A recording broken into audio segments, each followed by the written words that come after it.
We'll screen record it This too. meeting is being recorded. And I'll record in Zoom so we have a couple copies. Okay. All Yeah, right. and if you want to use the chat box just for anything, then we can practice using that just as a way to Right. feed each other. Let's see here. Oh, now I hear the drilling. That's nice. I know, right? Oh my gosh.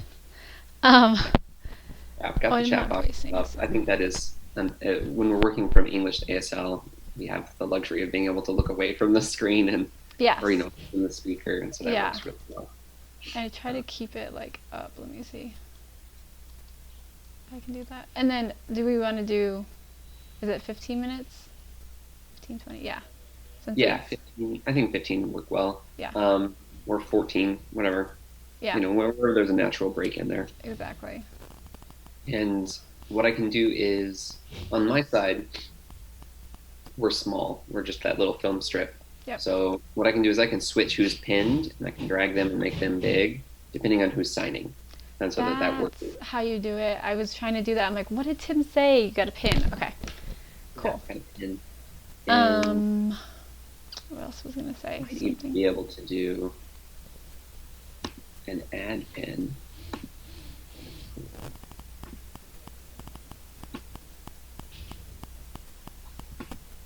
Yeah, unfortunately, I can't make us both big, but Yeah, that's okay.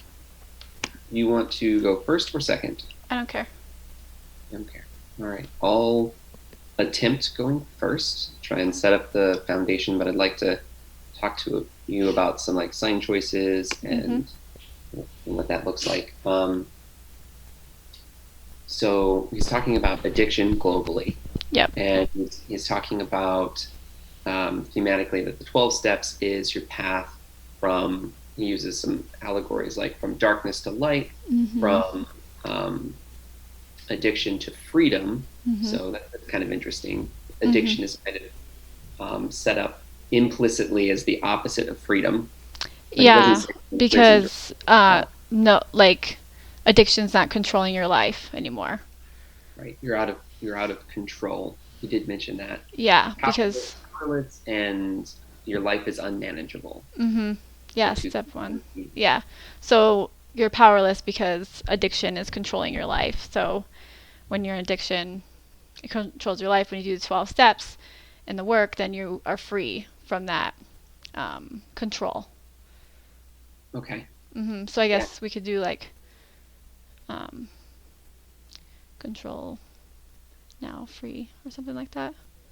Yeah, it's interesting because he switches, but what's difficult for me is his implicit, like he sets things up implicitly, and it's not clear in sign language. We can't just say that you have lost control, which implies that something else is controlling your life, but he doesn't put the controller in the spotlight. The person has lost control. Okay, so the thing that is controlling you is invisible, and in that sentence, and then you're free, and you're like, okay, well, freedom doesn't make sense in sign language unless I've set up not being free. Yeah. And being powerless doesn't make sense, or out of control doesn't make sense if I put in what does control. Yeah. I think since it's globally, it's just addiction to whatever. When you like addiction to alcohol, drugs, I think that's why he uses just addiction and not. So you're free from the control of alcohol or of drugs or of obesity, overeating.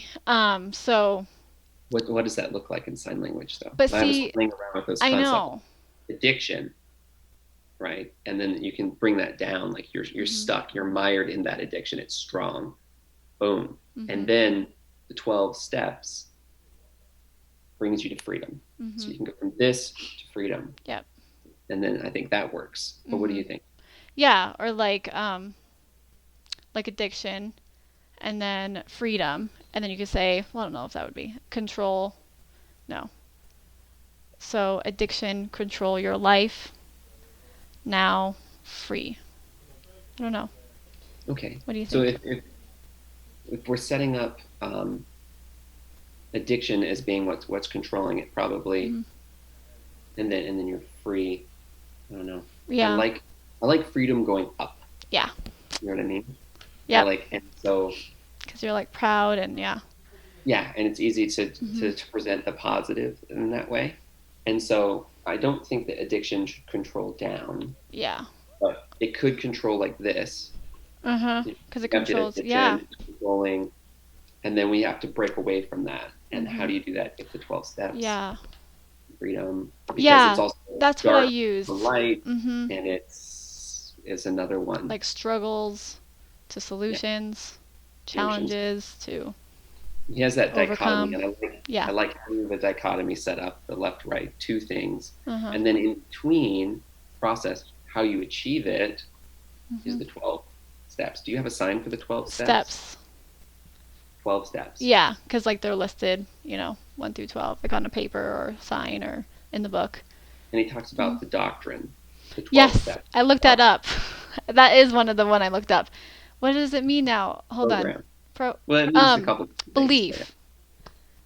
Belief it said when I looked it up, just not in ASL, just so it's the belief and the trust in the 12 steps, right? Or what did you say? The doctrine can mean a lot of things. Doctrine is the physical manifestation of beliefs. Mm-hmm. So, like a church doctrine, Yeah. they write down what their doctrine is. This is what you do. Mm-hmm. And it represents the beliefs, but the doctrine itself is this. Yeah. So Okay. the fact that he says doctrine, I was like, okay, so it's the 12 steps, Okay. and that program. Okay, 12 steps program. Yeah, because he says the 12 steps doctrine. So the 12 steps program.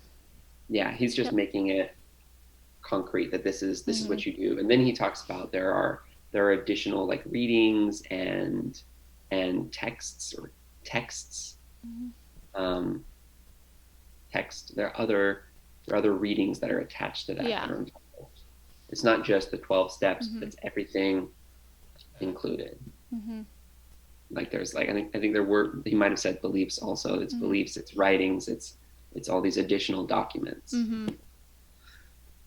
Yep. Okay, what am I missing? What's step two? If step one is you have to recognize or admit, which is it? Is it recognize or Admit. admit?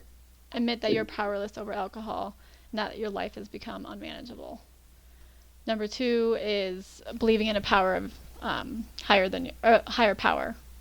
Okay. So God or higher power. But that's really tricky because a lot of people in my experience in any program is really touchy on the God thing. Right. And so just like a spiritual awakening or higher power. I mean, if we have like a time to list, we could list, different things, but it's just a Like power greater than spiritual- yourself. Yeah, spiritual power up here, Mhm. something, or Yeah. beyond, or maybe just beyond yourself. Yeah, Like that spiritual power beyond yourself. I like that. And we have, and the we, Yes. he focuses on the we, and he talks Yes. about how addiction isolates you, Hmm. it draws you out, and you're alone. Yep. So we only talk about we. Yep. And yeah, there's the 7 we's. I don't know if he talks about it. There's 7 we's in this first step, like showing that you support each other with other people. Like you have to have the other people in the fellowship. What was like the fellowship? I think that's like fellowship, like social fellowship. Fellowship, yeah. Connection, the Yes. intellect. Yes. Yeah. Supporting each other. Okay, cool. Okay. And then that step 2 is the higher power, and step 3 is what? Oh my God. 4 is inventory. Oh my God, Tim. We can look for it. I've done the steps 3 times. Sorry. No, it's fine. It's the end of the week. I can't even think right now. Step 3. Oh my God. Steps is Wait. yes, referred to as the process of surrender. It asserts that a lifetime of recovery can only be achieved by making the decision to turn over your will to a higher being. Yeah. So believing in power that's greater than yourself, make a decision to turn our lives and will over. The heck?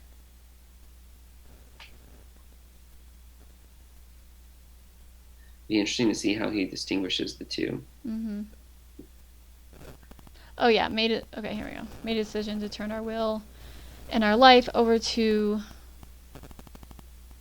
a God of our understanding, I think it is. Made a decision to turn our will and our lives over to the care of God as we understood him. That's it. So that's like, now, yeah, you're using a higher power or a spiritual awakening or some kind of, it's any force that's greater than yourself, because it's basically saying, like, if you rely on your own, right, rely on others. You have to rely on a higher power. But yeah, a higher power can be anything. Like, it could be your pet or the nature, or so it's however they understand it. Interesting. How do you sign spiritual awakening? Like spiritual, I don't want to say awakening, because it's like when you realize that there's something beyond yourself that's going to help Isn't you. that a spiritual awakening? I know, but I'm trying to think of a better way. Oh, You know, not just like awake, spiritual. It's like spiritual change. Yeah, awakening. yeah. I like that. Okay. All right. Well, I think those are some good foundations for, like, we're comparing and we're transitioning, and we're only going to go through the first 3 steps. But Yep. As far as teaming, we can put things in the chat box. What type of things do you want in the chat box? Just if like I missed something or that's able to be like added in, you know? Like a detail, or do you mean like thematically? Just anything that I like you notice that I omitted that may change the meaning or the goal, like a specific thing, or just anything that you see that I could change or be able to add in. Because once I see it, I'll, won't be able to add it in that moment, but in the next, whatever. Sounds good. If the interpretation that I'm providing doesn't make sense, since you have schema for this, if you can put that in the chat box and be like, the point is, or the goal is, like, the meaning of that. What's the main point of that? Yeah. I'm going to be very conscientious of that. This is something I don't have a lot of schema for, so I'm trying to stay pretty close to what the speaker is doing. Yeah, no problem. Just trying to be visual, So who's our consumer? Yeah, it sounds like it's like a workshop, but it could be like, because I've interpreted this for like a rehab facility where the girls are like living there for a month or whatever, and they have people come in and do a guest speaker. So it doesn't have to be women only, it could just be a mix, or what do you think? So this could be an online workshop. In the pandemic, we're not meeting in person. Yep. We have, and the interpreter is here interpreting this for them. For the speaker, or they're bringing the speaker in from Jamaica, because that's where he is when he's recording this. The Jamaican crickets. Okay. Yeah. Yeah, actually, I have a sponsee, so I sponsor a woman that is deaf, and she's like our age, and she's like a personal trainer, and she lives in Denver, and just like through word of mouth, they're like, does anyone know sign language in the program? So it's like the best thing ever, because not only do I get to like practice my skills, like I can help her, and everything's visual, obviously, so reading the big book again for like the millionth time, I'm like understanding even more, because it's like I have to understand the meaning, so it's like amazing. That's awesome. Yeah, we just Zoom right now, but we met, like she came and we paddleboarded at my Horsetooth and stuff. So I'm gonna let this cat out really quick, sorry. Okay, sounds good.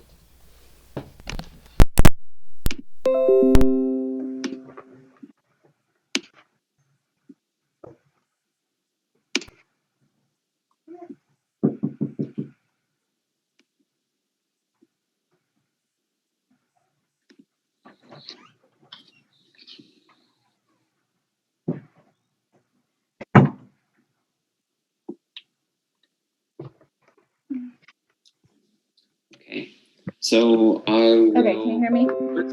Yep, I can hear you. Okay. I'll go first for about 15 minutes. I'm gonna put, I'm gonna like drag my screen, Mm-hmm. and yeah, hopefully, like I won't be able to see you, so I won't be able to take a sign language feed, unfortunately. But chat box should work well, unless you want me to keep my screen small and then. No, it's fine. That works. And then, do you want me to? But you won't be able to see me. Are you gonna keep track of the time, or do you want me to put in the chat box like 2 minutes left or 1 minute left, and so you can find a natural transition? I should be able to keep track of the time just fine because it has like the screen sharing bar and it counts the total meeting time. Okay, cool. So I'll just Okay. look at the start and I'll know. Will you do that for me? Will you, since I don't have that, when I go, like when you are switching back? Yeah. Do you Cool. want it in the chat box or do you want Yeah. me to come over with English? No, chat box. Okay. Perfect. Good. And yeah, I'll go ahead and do the pin now.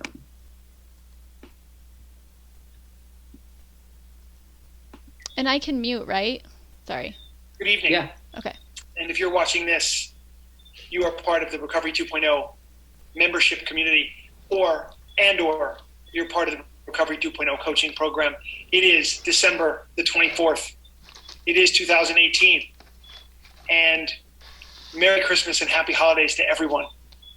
Thank you for joining for this very special talk about the first 3 of the 12 steps. The first 3 of the 12 steps from the yogic perspective. And to get ourselves ready for this, I'd like us to do a little breath work, okay? And it's going to be very simple. We're going to bring the tips of our fingers together, just like that. The tips of our fingers together. So we make a little teepee with the hands, and hold that just in front of the heart center. Now, what I'd like us to do is we're going to spend about 3 minutes here centering in this breath exercise. Just 3 minutes. And let's set ourselves in the sacred way. Please, let's send out a prayer of blessings. A prayer of blessings to everyone, everywhere. That suffering can be alleviated. That addiction can be alleviated and healed. That families which have been broken apart can come back together. That our own individual selves that have been fractured or traumatized can heal and grow beyond those traumas. May we send these blessings to everyone everywhere as we do our breath work here on Christmas Eve. So what we'll do is we're going to inhale for 5 seconds. I'm going to count you through this. Inhale for 5 seconds. Hold the breath for 5 seconds. Exhale for 5 seconds. And we'll begin again. So 4 of those equals 1 minute. Inhale 5, hold 5, exhale 5. That's 15 seconds. 4 of those will equal 1 minute. We'll go for 3 minutes. We'll do 12 of them. For the 12 nights of Christmas, or for the 12 steps, or for the 12 apostles, or for the 12, whatever you want the 12 to represent. Okay? So just allow your eyes to close. Just let your eyes rest gently closed. Feel that the fingertips are touching. Feel that there's a centeredness, a groundedness to what you're doing right now. And please, let's take a deep inhale together, full inhale. And a complete exhale. And let's begin our breath exercise. So take an inhale for 1, 2, 3, 4, 5. Pause the breath. 2, 3, 4, 5. Exhale. 2, 3, 4, 5. Inhale. 2, 3, 4, 5. Pause the breath. 2, 3, 4, 5. Exhale. 2, 3, 4, 5. Inhale. 2, 3, 4, 5. Pause the breath. 2, 3, 4, 5. Exhale. 2, 3, 4, 5. Inhale. Pause the breath. Exhale. Inhale. Pause the breath. Exhale. Inhale. Pause the breath. Exhale. Inhale. Pause the breath. Exhale. Inhale. Pause. Exhale. Inhale. Pause. Exhale. Inhale. Pause. Exhale. Inhale. Pause. Exhale. Take a deep inhale and suspend the breath now. Just hold the breath. Exist in this breathless state now. And exhale. Release the hands down and gently come with the eyes open. Deep inhale. Full exhale. Wonderful. Wonderful, wonderful, wonderful. Okay, you incredible people. Let's discuss. First, we'll begin with step one. We admitted we were powerless over addiction. We admitted we were powerless over addiction, that our lives had become unmanageable. So that's the universal 12-step first step. I've replaced the word alcohol with the word addiction. We admitted we were powerless over addiction, that our lives had become unmanageable. So the essence of this first step, two main concepts here: powerlessness, unmanageability. Now, the first step, in my opinion, is the most important step of them all. Without the solid foundation that this first step brings you, you literally just can't really go anywhere. And if you try to skip this first step, if you misunderstand the first step, it's really, really difficult. Really difficult. Now, just before I go on, if you're hearing a strange sound in the background, that's just the crickets of Jamaica. So there's no getting rid of that sound. So forgive me. Enjoy it. Know that it's the crickets. Okay? All right. So the first step here is the most important. You have to get this in order to move on to the rest. We might as well discuss right up front, why would you want to engage in the 12 steps? Because the 12 steps lead a person towards the truth. They lead you from darkness into light, from unknowing into knowing, from addiction to freedom. The 12 steps do that. They do that. It's not that they do that for some people. They do that. If you apply yourself to the open-minded and open-hearted approach to these steps, they lead you towards a greater understanding of yourself, of addiction, and ultimately towards a spiritual awakening, which gives you a foundation of recovery from addiction. They just do that. That's the thing that they do, and it's just wonderful. Okay, so this is why you want to do the 12 steps, because they work and they set you free from addiction, and because they are a path that one can follow and learn from and draw from for the rest of your life, that will lead you to ever greater understandings of truth.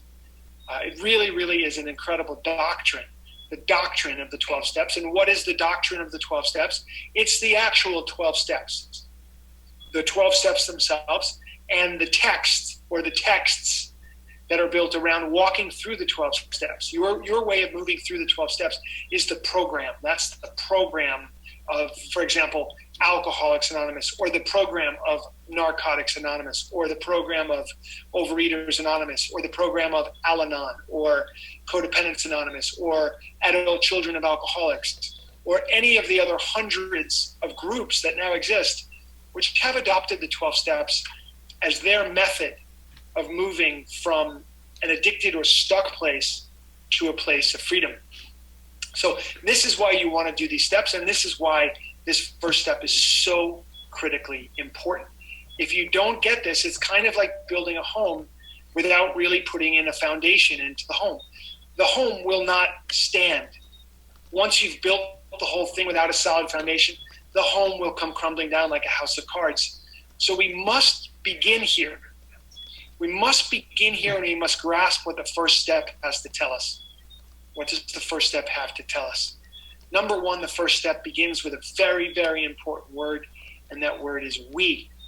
So the very first teaching of the first step is, this is a process that happens together. This is a process of unity.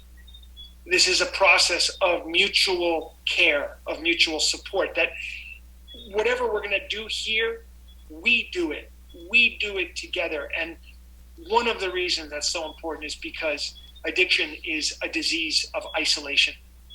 It is a disease that keeps us separate, or in the illusion of separateness.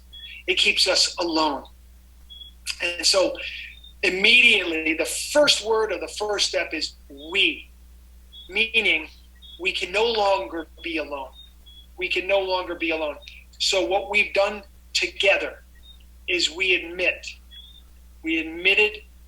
we were powerless over addiction, that our lives had become unmanageable. Where do people struggle here? It's really right there on the surface.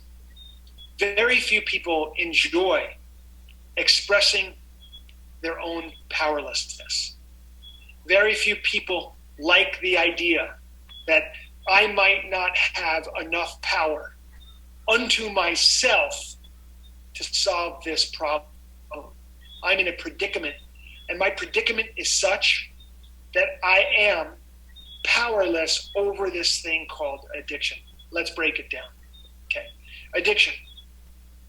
I'll use my common definition for addiction: any behavior you continue to do despite the fact that it brings negative consequences into your life. Any behavior you continue despite negative consequences from that behavior coming into your life. Okay.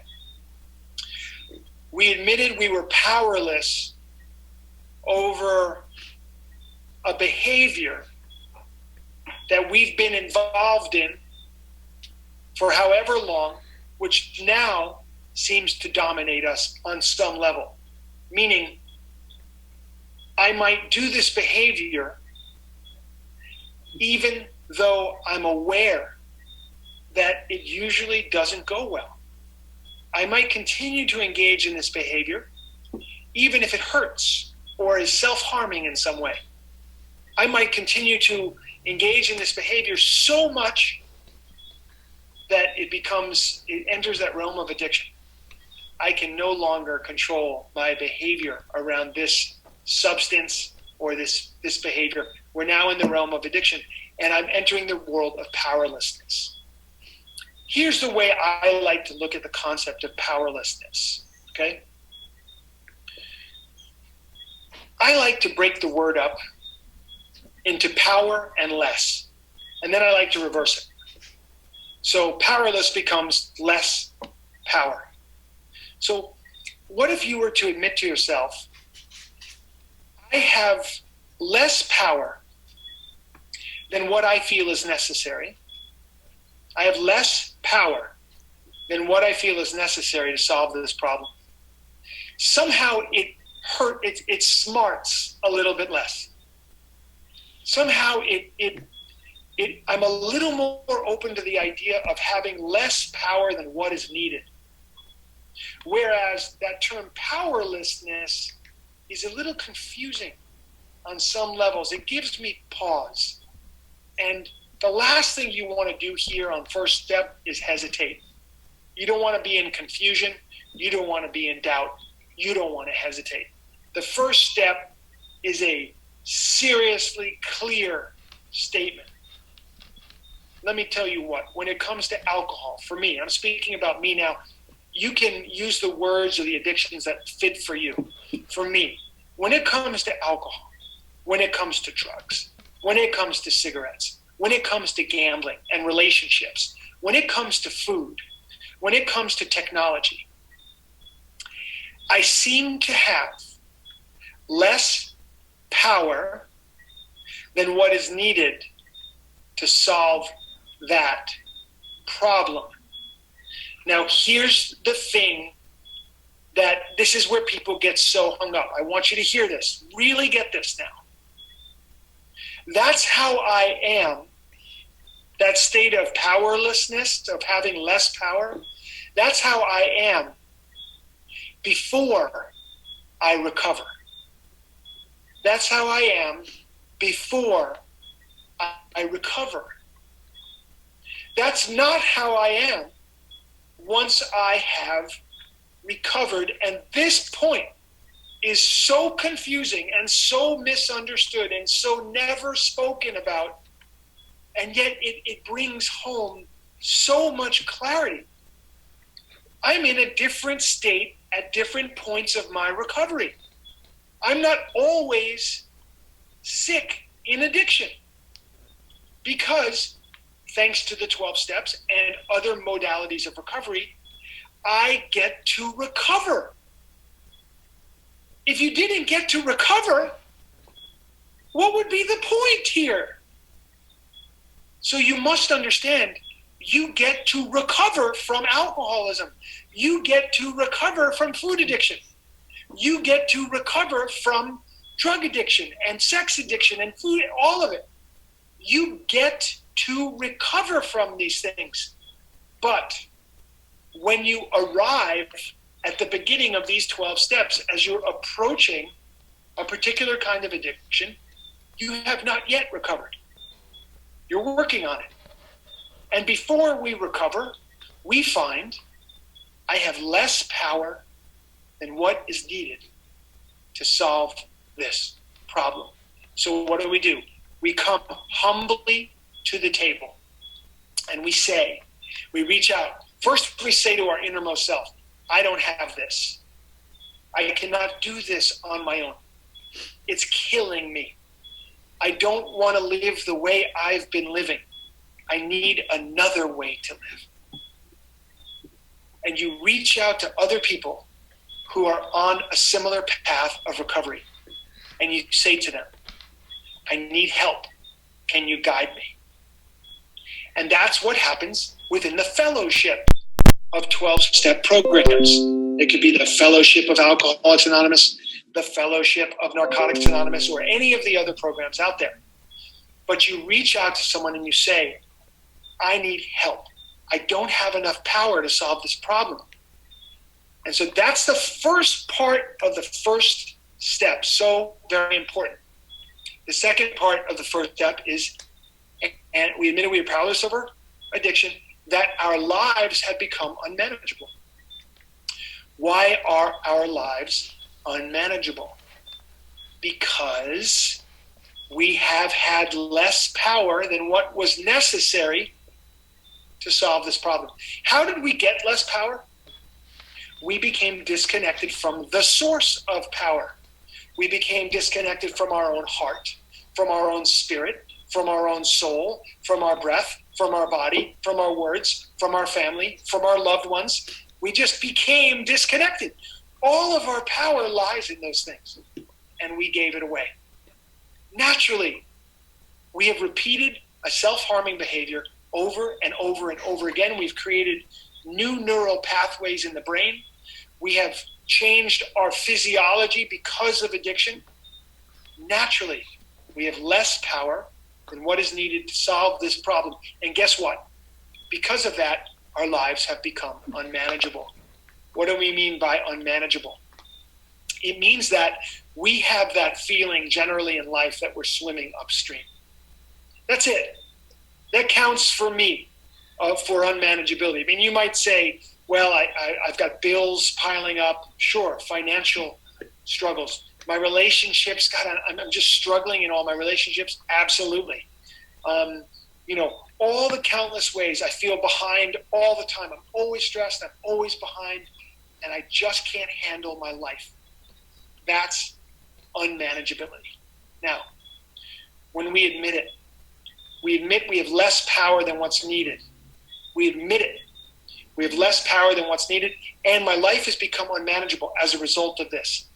That is all that is needed for the first step to take hold, for the work, for the garden, for the seeds to be planted, for this process that you're about to go through. That first step, that admittance, is all that's needed. What does the world of yoga have to say about this first step? It's really simple. The path of yoga says yoga is a union. Yoga is the place where everything is connected. Yoga is the place where our breath, our body, and our mind is connected. Yoga is the place where our finite, limited self seems to be connected, is connected to an infinite reality, to an infinite source of power, whatever that might mean to you. If you're a quantum physicist, that might mean you're tapping into the unified field, which runs through the entire universe. If you are a religious person, you might say, I'm tapping into God. If you're a spiritual person, you might say, I'm tapping into a higher power or great spirit or nature or whatever your concept is of the thing that is beyond you, beyond this finite self. Yeah? So this is what's happening on the path of yoga, is yoga's coming in and saying, hey, the human condition is such.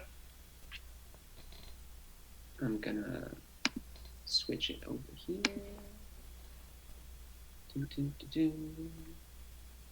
Place pen.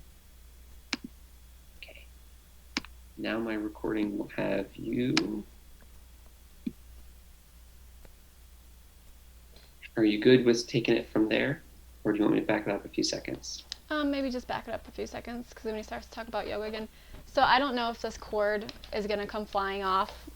I just realized, because it's my first time using it. So if it flies off, I'm just going to take it off and go from there. Sounds good. Okay. Concept is of the thing that is beyond you, beyond this finite self. Yeah? So this is what's happening on the path of yoga, is yoga's coming in and saying, hey, the human condition is such that we feel a separation. We feel this separation. So the yoga philosophy is one where we see all human beings as stuck in this dilemma of addiction. All human beings are stuck in this dilemma of addiction. How are they stuck? They believe they're separate. They believe they're isolated. They believe they're disconnected, that their behavior, that their actions don't affect the whole. There's this feeling of, well, there's me and then there's everything else. So from the yogic perspective, you see, yoga is union. Addiction is disconnection. So you see yoga over here and addiction over here are on the opposite ends of the spectrum. You cannot experience the state of yoga and be in addiction. You cannot be in addiction and experience the state of yoga. They're opposites, like light, darkness, and light. If you have a dark room, pitch black, and you shine a flashlight, the entire room is lit. The darkness is gone. So the path of yoga looks at this first step. It basically says, look, everybody's got this problem of separation. Yoga is the practice that moves you towards connectedness. Yoga is the practice that moves you towards union. And specifically, yoga is the calming of the fluctuations of the mind. And when we come to the first step, if there's anything we're very aware of, it's the fluctuations of our mind. What we feel it as is unmanageability. The fluctuations of the mind, become an unmanageable thing for us. So that's step one. Now, once we get this first step, this incredibly powerful step, we've surrendered. We've come to the table. I'm open. I'm willing. I want to look at my life. I want to see. What can you show me? How do I find more power? Because if my problem is that I do not have enough power to solve this problem, then I must be looking for a source of power. I must be looking for a source of power. It's that simple. Okay, where can I find the source of power? Let's look at step two. Step two tells us, came to believe that a power greater than ourselves could restore us to sanity. A power greater than ourselves could restore us to sanity. Interesting choice of words here. Interesting choice of words. Let's break it down. Okay. First of all, we have to come to a state of belief. It's just saying, we came to believe. Okay? So through this process of the second step, there's a new belief system taking root in us. We believe on three different levels. The first level is, number one, there has to be something that's greater in power than just me by myself. And actually, you can be an agnostic, atheist, have no belief in God whatsoever. That's not a problem here. You absolutely can access what's the gift of the second step here without any belief in God at all. It just simply says we came to believe that a power greater than ourself. Okay, first of all, there has to be a power greater than ourself. This is how I look at that. I only need one example. I just need one example of a power greater than me by myself, and that solves that problem for me. The problem of me asking myself, do I believe that there's a power greater than me? Okay. Let's say we're trying to solve a problem, and let's say the problem is the problem of addiction. It's you and it's me. So I'm going to pick a name from here. So here's Patrick.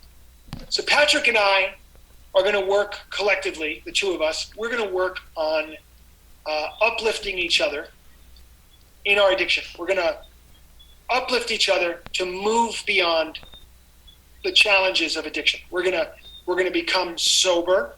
We're going to get recovery. We're going to move beyond the frequency of addiction and be free. And we're going to work on that together. Now here's what I know. Patrick and me working together are more powerful than me working on this problem by myself. That's just a fact. Patrick and me working together are more powerful than me by myself. That's all I need.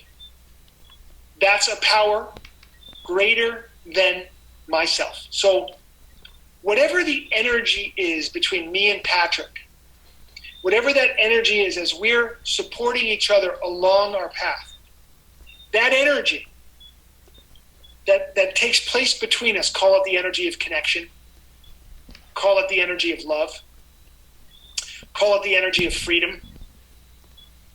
We share that energy. That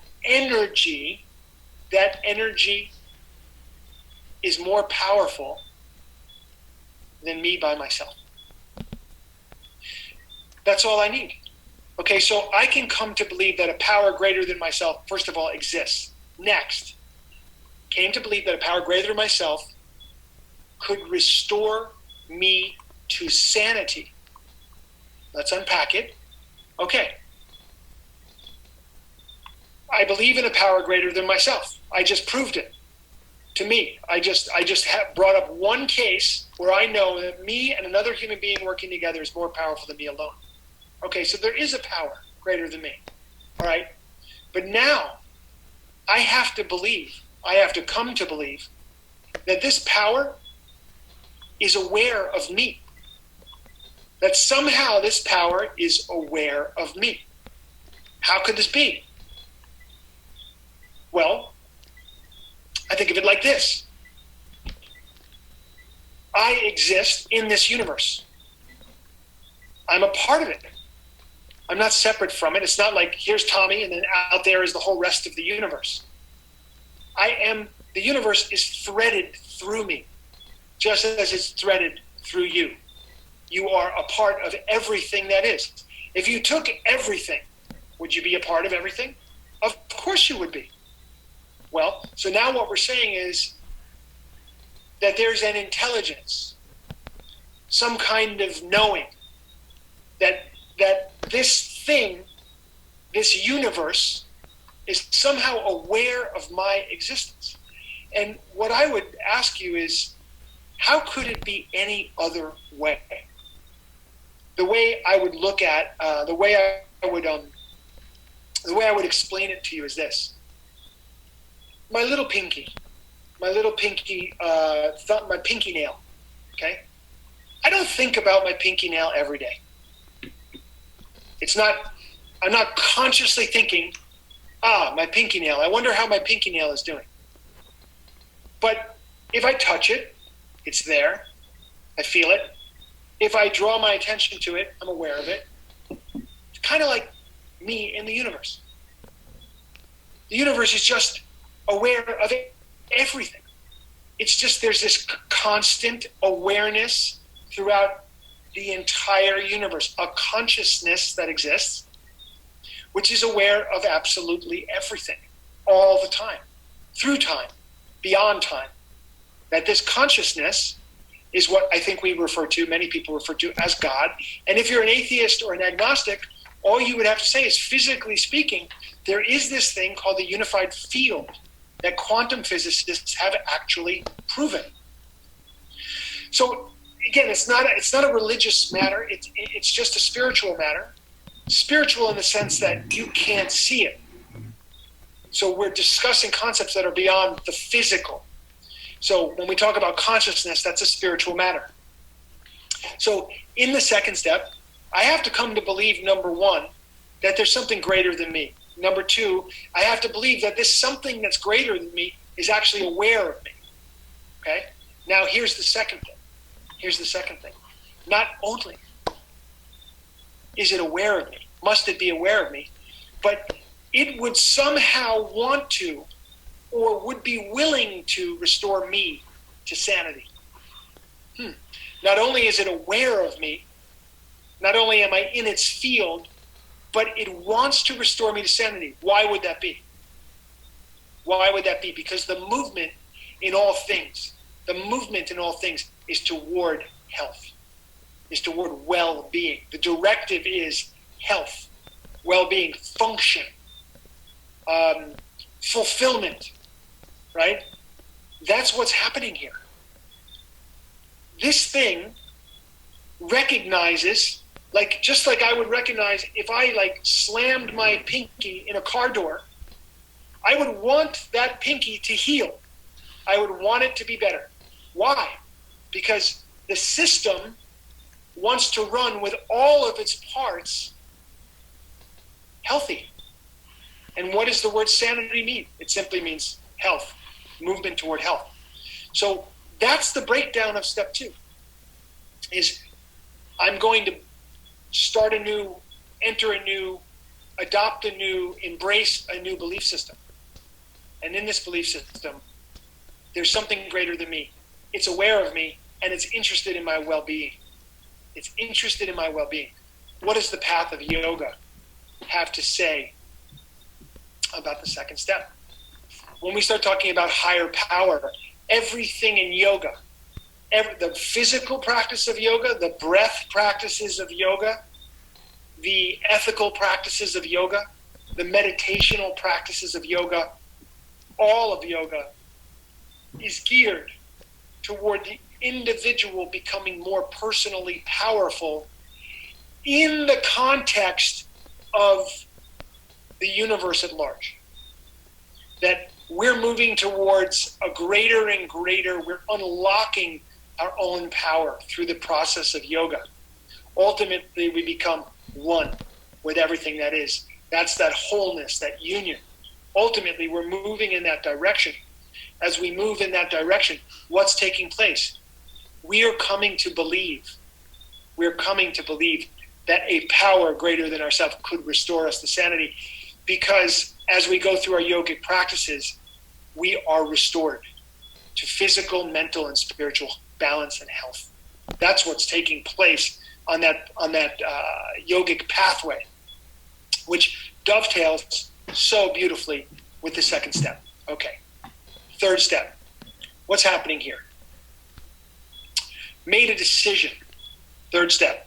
Made a decision to turn our will and our lives over to the care of God as we understood God. Now, we get into that G word, the God word, and this is a concept that will keep people struggling or not succeeding with the 12 steps or staying away from the 12 steps, because that word carries so much stigma, so much weight, so much prejudice, so much misunderstanding. Let's break it down. Okay, third step. Okay, I didn't write it in the chat, but that is right at 15 minutes. Perfect. And Oops. so Okay, this- perfect. I don't know if he talks about it again, but sanity, like mental health, like, I don't know, I was spelling it and then doing mental health. Do you have a...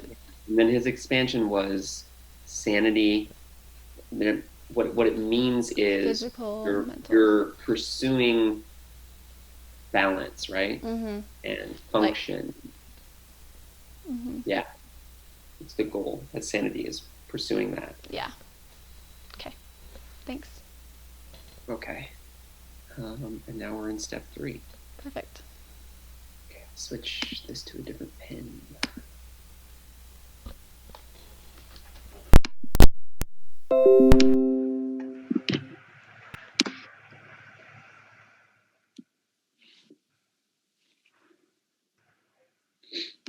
First, we've come through step 1. We made a surrender. We admitted we had less power than was necessary to solve this problem.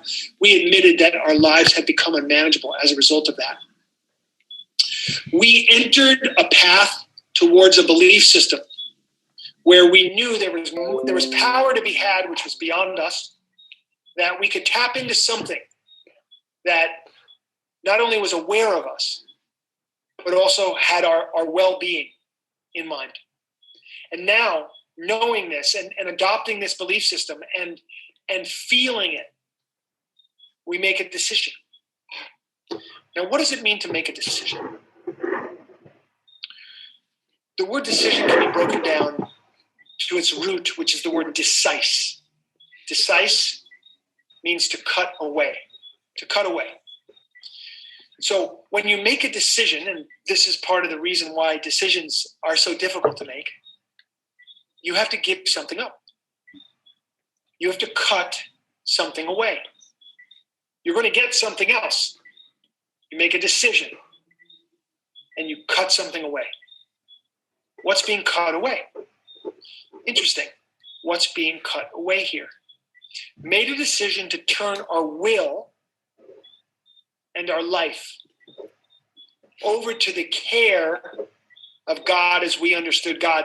We're going to have to really unpack this. First, let's start with the last word, God. For the purposes of this discussion, I will preface it this way. Whatever your belief is about God, I'm down with that. Even if you choose to say there is no God, I'm down with that. Or you could say, I don't know. I have no proof. I'm down with that. See, all that matters in this whole process, this 12-step process, what really matters is you're willing to look at your life with your eyes open, willing to see what presents itself, willing to learn and interpret the events of your life with greater and greater levels of clarity and intuition. The minute somebody tells you, you should really believe this, you should really believe that, like that's a problem. Because somebody's telling you what you should believe. You may or you may not believe what they're telling you. Now, it's certainly no conflict, no problem if you do believe what they're telling you, and maybe you have a direct experience that has brought you to the knowing beyond belief. You're knowing what they're telling you to be true. But what happens when someone tells you to believe something that just doesn't make sense to you, or that hasn't been revealed to you yet? Or maybe it's complete nonsense, and they're saying, believe this. Well, if you are confident, developed, strong self-esteem, a strong sense of self, if you've been trained to think for yourself rather than to be manipulated by others, you have a fighting chance to think for yourself and say, I'll consider what you're saying. That's fine. I'll consider it. But in considering it, I have come to the realization that I actually don't believe what you're saying. And so far, that's how it is for me. That is legitimate. And what would be said is life will reveal to you the things that you need to see and the things that you need to learn, as long as you keep your eyes open. The 12 steps are really about keeping the eyes open and learning from depths of clarity and intuition. Okay, so God. Working with one concept of God. Let's break the God word down into three parts, G and O and D. We'll call the G the generating force. We'll call the O the organizing force. We'll call the D the destroying force or the delivering force. Okay. The generating force. The generating force of the universe is beyond me. I think it's beyond all of us. All you have to do is look out your window at a tree or a plant, and you can see you did not do that. Or you can just watch a sunset. You did not do that. Or watch a rainstorm. You were not responsible for that.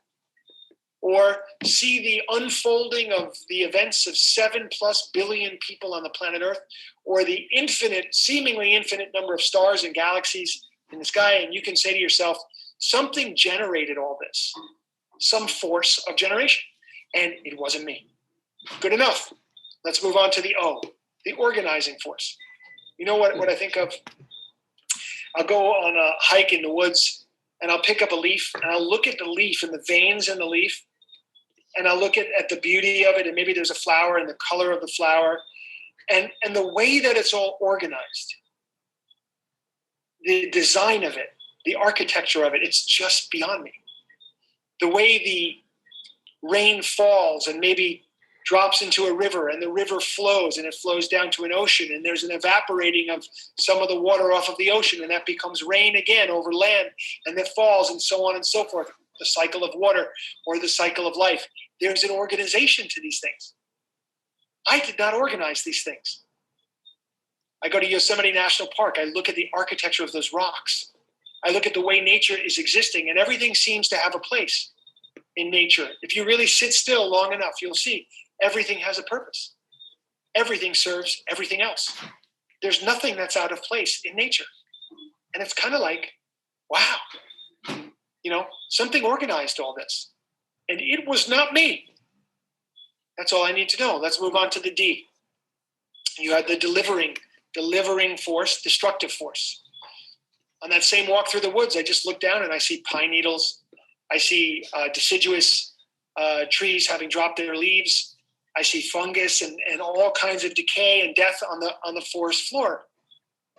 Those things were living at one point, but now they're not, and they're being decomposed into another form, another state. This body here, Tommy Rosen, the thing that you call Tommy Rosen, this body that you recognize as me, I look in the mirror and sometimes I don't recognize me. How did this happen? This is not me. Wait a minute. I was 16 half a second ago. Now I'm 51. What happened? How did this come to pass? You see, this body is changing. This body is changing. And this body, this physical form, is going to go away. It will be delivered into another form. The energy that is me, the Sat Nam inside of me, the divine spark in me, just like you have the same thing, that beautiful divine inside of me will go on. That's the consciousness of the universe. It's in me. It's not going to die. Just the body, just this personality, but that consciousness that is in here is going to go on. And by the way, it will go on with whatever consciousness I've accumulated in this life. It will get to continue with that consciousness as well. So there's the D. There seems to be a force in the universe that changes things, that delivers things from one form into another form. But nothing's ever lost. Nothing's ever lost. Well, that destructive force, that delivering force, that isn't me. That's not me. So right here, I make a decision. I make a decision, cutting away, to turn my will and my life over the care of this generating, organizing, and destructive force. Because guess what? There is no choice in the matter. All you're doing is saying, I recognize that I'm a part of the greater thing that's taking place. And when I used to think I was separate from all of it, and you know how I was doing all those drugs and alcohol, and I was behaving in addictive behaviors, remember that? That was me operating out of alignment with G and O and D. Don't think of it necessarily as a male figure sitting in a chair up in a cloud. Although if that's your idea of God, there's nothing wrong with that. But you can think of it in these broader terms of energy, consciousness, through everything that generates and organizes and destroys everything all the time. It's happening all the time. Well, I've decided to make a decision to turn my will in my life over to the care of that thing, meaning that I'm not disconnected from it.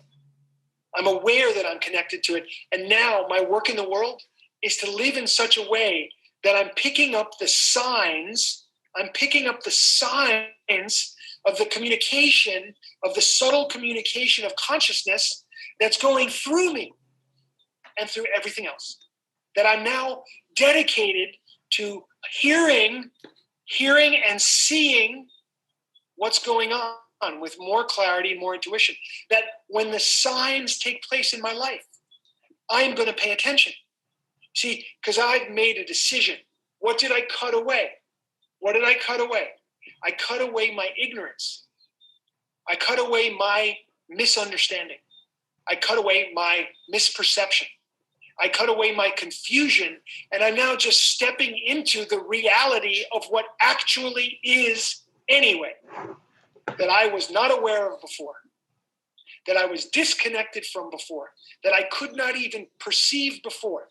And what am I told as I go through this path? More will be revealed. I only need this beginning. I only need this beginning. I must see I don't have enough power because I've thrown my power away and I have not aligned myself with the truth of what is. Now you might say, well, wait a minute, Tommy. Wait a minute now. I don't necessarily believe what you're saying. Or the truth of what is has not revealed itself to me. the way it has revealed itself to you. No problem. What you do is you look at the truth as it has revealed itself to you, and you go from there. See, the 12 steps have infinite ways to get in. Infinite. I'm just presenting one perspective. I'm trying to give you a broad perspective, and yet it is only one perspective. Now, if you struggle with this perspective may not be for you. But that doesn't mean that you can't go through these steps and find a perspective that works for you. It's really, really, really important that you give yourself a chance. And here's one more important thing before we get to the yogic perspective on step 3. The thing that you want to realize is you don't know what you don't know. I'm sitting here and I'm telling you that these 12 steps bring you to a spiritual awakening. You don't know whether that's true or not unless you've already had that spiritual awakening. You can only listen to me based on faith. And then you can go through the process and see what takes place for yourself. You don't know what you don't know. So I stand, hopefully, as an example of victory over the disease of addiction. That I've had the spiritual awakening about which I'm speaking. That these ideas that I'm presenting to you now have been very helpful for me. I cannot say that they're going to be helpful for you, but I certainly hope they will.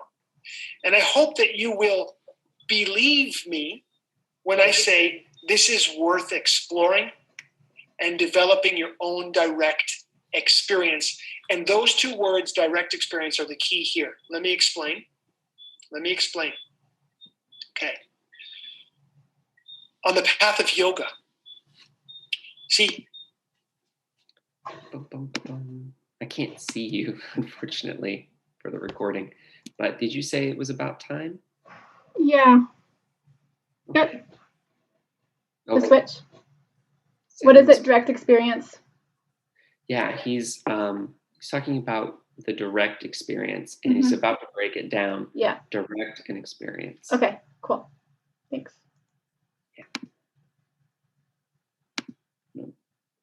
Make your screen big again.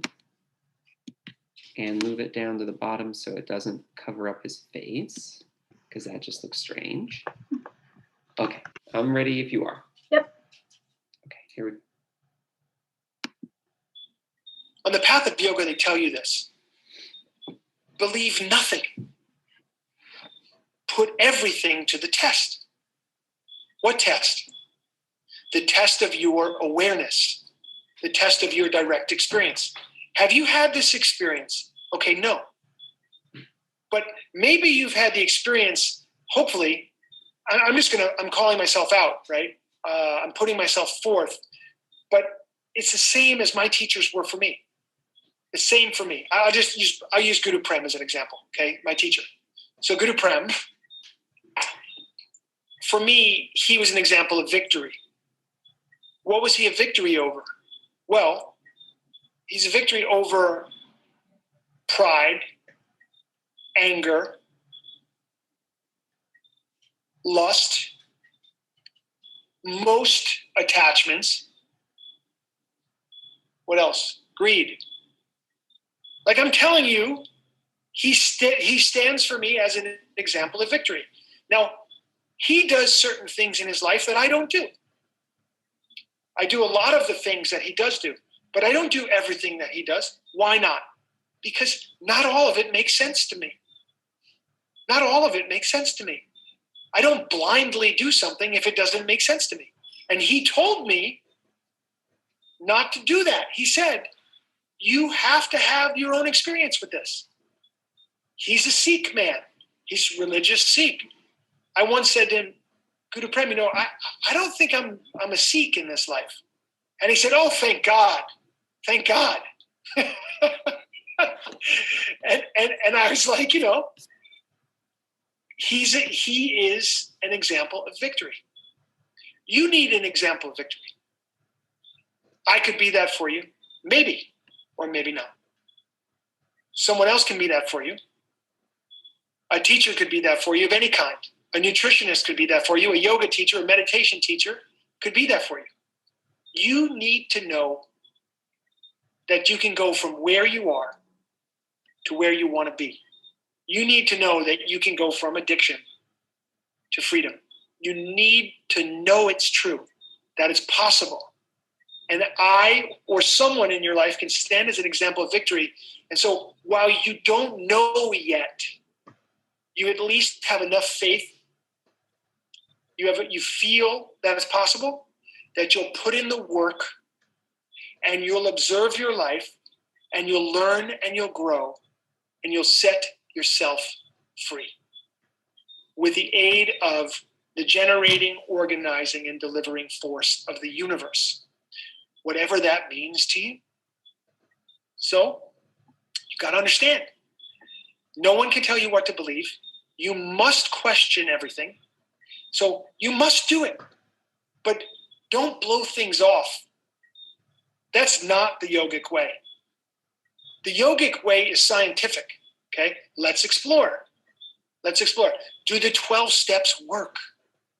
That's not the question you want to ask. The question is, will the 12 steps work for me? And if so, how? Let me go through them.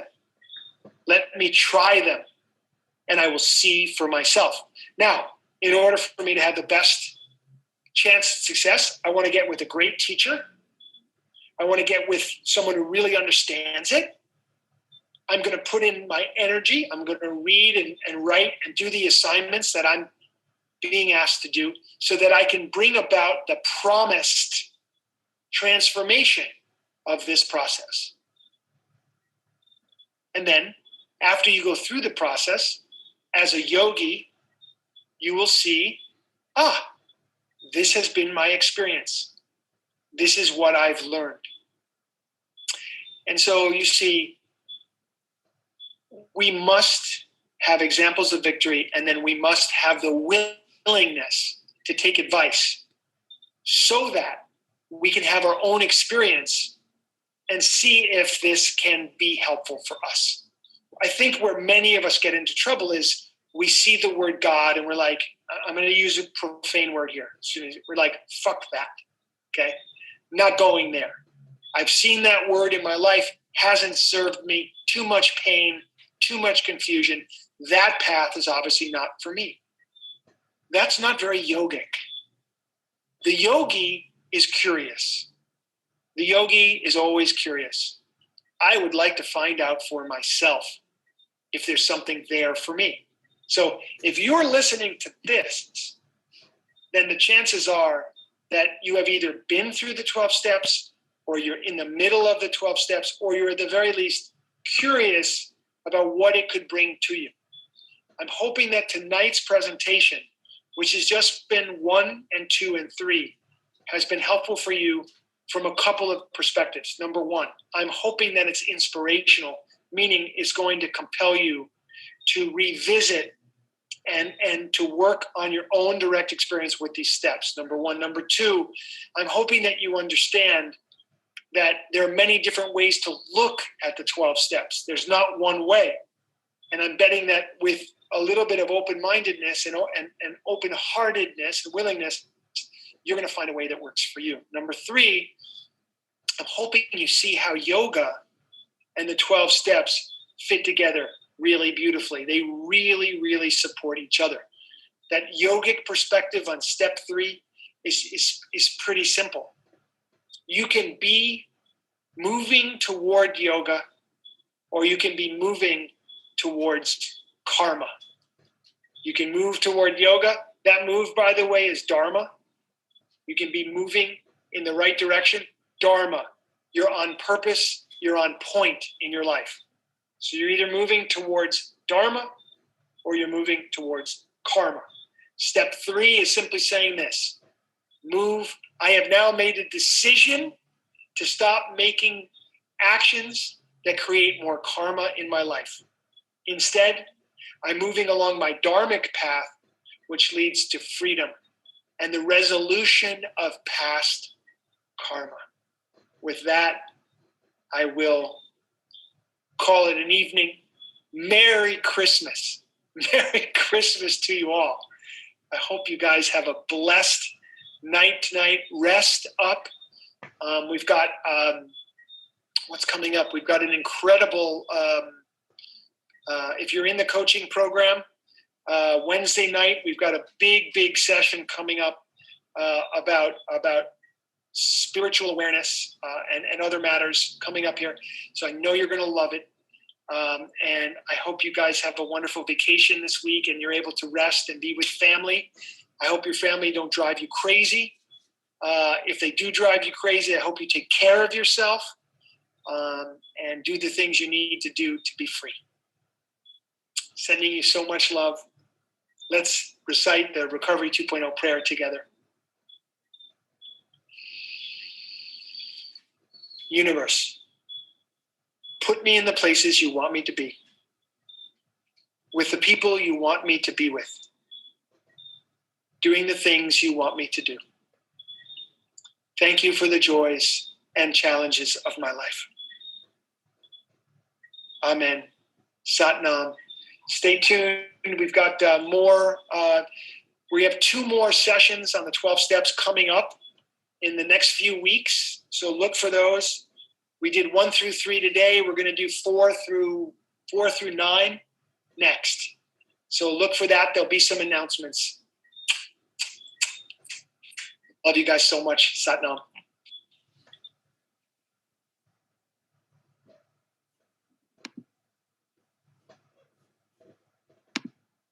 What is he Okay. saying at the end? Satna? Is that? Sat Nam. I try to look it up at the right before this, and I'm like, I don't know. I figured it's something with yoga or, you know.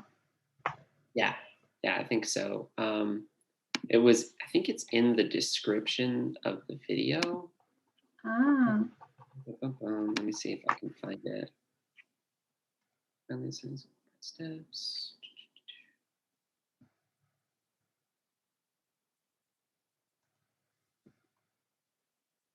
Yeah, Sat Nam, capital S-A-T, capital N-A-M. At the end of it, he said, Amen, Sat Nam, Namaste. yes. So Cool. I think it's just thank you, essentially. It's like a closing thanks, And then namaste. Isn't that? That's what which they is do. also giving thanks and amen. But you know, because you go to yoga, isn't this namaste at the end? Namaste. Well, I mean, we say But it, but yeah, it's more like thank you. Right. Amen. Thank you. Okay. Expression of gratitude. Yeah, the light in me sees the light in you. Gratitude, recognition, connection. Cool. I'm sure there is a more culturally specific interpretation out there. Mm-hmm. Yeah. Okay. So that worked. I think that worked pretty well. Yeah, I do too. I wish I would have practiced more because I love the content. It was just time this week. I was like, there's no way. Yeah. So, but it was fun, and yeah, it's just way different than a AA meeting that I'm used to. I mean, all the content's the same. It's just there's no crosstalk, so there's no one telling someone else to do something, or suggesting. It's just everyone Right. sharing on their own. But It's all theory and Uh-huh. like speaking about the perspectives in general to understand instead of giving directives or sharing direct experience. Yeah, Yeah. exactly. Very different. I liked how abstract it was. Mhm. That can be really challenging to interpret because abstract things aren't given, they aren't objectified, they aren't put into a thing, which is why I was doing this so I could have something to connect to and empower and could surrender to. Mhm. And since addiction was set up down here, it made sense that the positives in the direction we're going, or your dharma was moving up and out, right? So karma, which is the negative penalty, that's your karma. That's what you've deserved, right? Mhm. And then dharma, which is resolving those negative things that have Yeah. happened in life. And so, yeah, it's interesting to look at the 12-step program within the perspective of yoga. Thank you so Yeah. much for this sign. Oh yeah. I know. I took a workshop like a long time ago, and a deaf guy came in. And we're like, "How do you sign yoga?" And then yeah, so I spell it because I don't think it's very common, but Yeah. it's so Yeah, like because we were like, also, "How do you do it?" And it's like, I'm like, "Oh my god, that's so easy," and it makes sense because you're in downward dog. nice. Ah, right on. Yeah. Yeah, no, I really like that sign. And higher power, I thought was working really Yeah. well. So I used that. I tried to bridge our 2 Mhm. interpretations and like Yeah. use that to then reference, because you could do higher power and then referencing this was Mhm. awkward for me. So I liked describing it as a higher power. We understand what those Yeah. signs mean. And then doing this helped me keep track of it, since this Mhm. had such a role in like GOD, Mhm. right? GOD, like generative, organizing, and destructive. Yeah. And then we got into quantum physics. We're talking about the energy that connects everything. We're talking about string theory, is what he's Mhm. implying there. If you have much background on quantum physics, I don't know. No, Um, I don't. it's I have a little bit, but that everything with the energy fields is connected, right? Mhm. It's yoga. Everything is about connection. His whole talk, his whole perspective is connection versus Yep. isolation. Yeah, and I love this because I have seen it before, but I forgot like your mind and your. Totally. I love that because I interpreted last summer for. I don't know if you guys did this. You probably not. When we were online, our like students of our cohort gave presentations, and then we had a team interpreting. And Julie, you know Julie, so she presented on yoga. So that's when I was like, I love Awesome. that. So Did that you want reminded me. to keep recording the debrief, or are you satisfied? Do you have the evidence you need? It's fine if you. Yeah, I'm recording anyway. Also. Okay. But can Okay. I take a picture of this because I have speakers because I'm like, why am I using this? Because it was nice like background noises, but I wasn't like needing the microphone. And then so the reason why all this happened is my sound went out on my computer. I'm like, are you serious? And I'm getting a new computer, but I'm like, I want to get a Mac, and I'm like, I'm not trying to figure it out a Mac right now when I'm on a PC. So I just want to show that I'm using the speakers as a backup. Nice. For Yeah, rolling with the demands of technology and the situation Exactly. in the moment. Yeah, totally. Kind of awkward because I'm in the picture taking a picture, but whatever. Right. Sorry. That's okay. I think another part that was like Tommy Rosen uses a lot of perspectives in his talk, as in like he changes from first, second, and third person quickly and back and forth. And so he'll be talking about you, and then so there's like how do we deal with that in the middle of a sentence? Switch from his perspective to your perspective, the viewer, to third person perspective, some other people and other entities. That was really complex, and I think it was subtle. It didn't show up in like a glaring, clearly delineated, now I'm going to have a constructed dialogue. It's just like, oh, now we're shifting. And so that was really challenging to keep clear. And this was a much more rich and unique piece to interpret than I was expecting. Yeah, I liked it a lot. I have a question for you, and I did this. I don't even know if you did this, but like we're like connecting and unity, you know. But then when we do this, this also means like you're free, you know, like you're free of that. But you know what I mean? So it's like this is connected, so you want to be that. You don't. Well, no. Yeah. I would So say like you want to be connected, but then you also want to be free. So I guess context and stuff. But like, right, I use this all the time, and you need some intentional context. So I did addiction like this. So this was the pull of addiction. Yeah. Or you could do one direction. You are connected to this thing. And then you could be free from that thing, but you have to have for clarity, we have to have the forces present that can't just be assumed or implied. Yeah. Like addiction has to be set up, and you know, I'm stuck, and like in the facial expression, I'm me, but in the movement and this, this is my attachment to this. Yeah. Versus unity is kind of in general. Yep. It's a little bit easier to set up without having the people, your team, your community, or whatever it is. Yeah. And then unity, you don't really need to set that up. Unity can kind of, it has a strong connotation that people assume that those other people are there. Yeah. Whereas connection and freedom from, to create the contrast, I want it to be very explicit. I'd have to restate the nouns. Yeah, the that you're nouns. setting up. Yeah. Yeah, exactly. Okay. Did that answer your question? Yeah. That was really good because it's challenging with how many abstract references he uses. There's a lot of abstraction about feelings, emotions, themes. Themes are abstract; they're not concrete, and it's very easy to get stuck in this loop of freedom, unity, da da da, and we're like, right, but with what? Free from what? United with what? Your experiences of life and positive and negative and struggles, and you're like, you're just listening at this point. Yeah. And so that's one challenge that I have is to when he starts listing these, I'm like, have I recently enough set up the context of your life or the two of us? That's another one I want to touch on is two of us. Your life, you know, successes and struggles.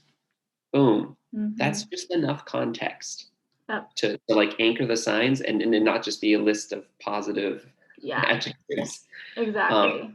The two of us, when he's talking about the two of us, Patrick, his friend. Right, like him and Patrick. There's a level of genuineness in his voice, in his affect, that he's coming into the camera. He's coming close, and he's like, you know, this thing that we have. And I love that he used this. I'm like, oh yes, he's got the gestures down. How do we make that like very visual in sign is, you know, changing our emphasis to match that tone. Like the two of us is a sign everybody recognizes, but he's like the two of us. Yeah, like we got this. Yeah, we got this.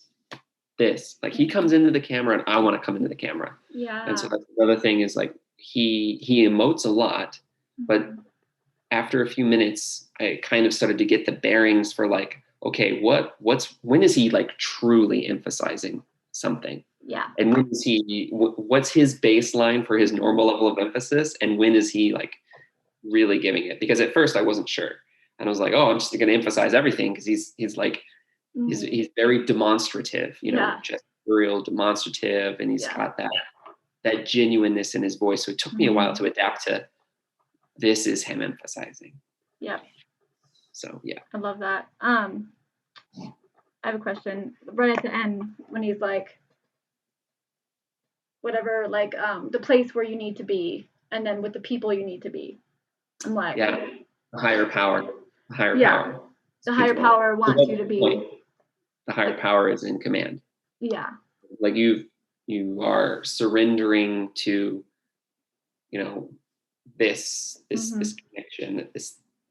This is going to move you where and who. You know, like move you, or it's gonna guide you. It's going to guide you. Oh, I like that. Do that too. Yeah. With who or where? Yes. Will. But it's really hard to come up with that if the actors aren't in place. I know. Once you get the actors in place, and then it can be like, okay, yeah. Does that work, or do you have a different thing you'd like for that? No, I didn't know because I didn't hear that part when I was practicing. I wish I could go back and like really prepare for this better. But the last week, 10 minutes or 11 minutes. So it was a lot of evolution along the way as he went through the other steps. And I really appreciate your schema for like what the goals are of these Yeah, things. I know. Like, I know the meaning, but not necessarily how to expand on it. You know. Right. Well, So- expanding on it spatially is different too. I know. So Just that like, helps. this is how it means. I know. What it means to me, but like, what does that look like? Hmm. Very different. Yeah. Cool. Thanks so much for teaming with me on I this. I really know. appreciate the help. I know. It's so fun. And portfolio. Oh my gosh. Let's Yes. get it done. Let's do it. All right, Lindsay, if you need anything, reach out. I'm going to knock out the rest of my internship videos. Awesome. Thank you. Have a good night. The